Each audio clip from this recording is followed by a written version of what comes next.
Hello, bachcho, let's read the question first. The question says that in figure a particle of mass m released from rest at point A at distance b from origin falls parallel to vertical y-axis as function of time with respect to origin. Find magnitude of those.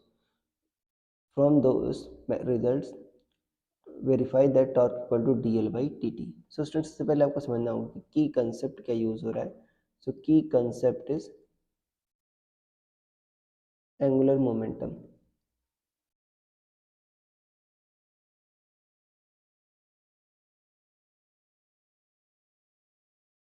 देखो बच्चों, हमको इसमें आपको angular momentum क्या होता है आपका,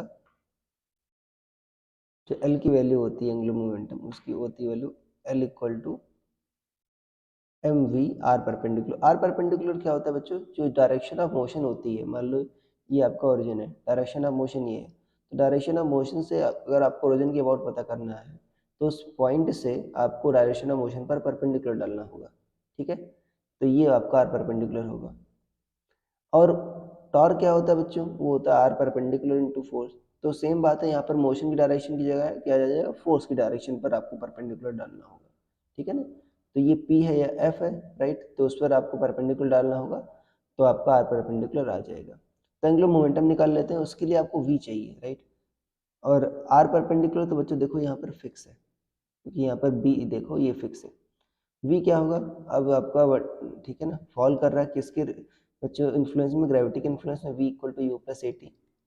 you कितना है 0, ए कितना है जी, और मान लो एज फंक्शन ऑफ टाइम पता करना तो टी, तो वी कितना आ जाएगा, जी टी आ जाएगा. तो यहाँ पर वैल्यू रख देते हैं, एल कितना आ जाएगा, M into G T into R perpendicular कितना है बच्चों आपका, बी, राइट.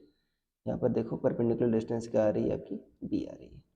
तो ये एंगुलर मोमेंटम आ गया. टॉर्क क्या होगा, R perpendicular into force. Force क्या लग रहा है बच्चों, एम जी का लग रहा है.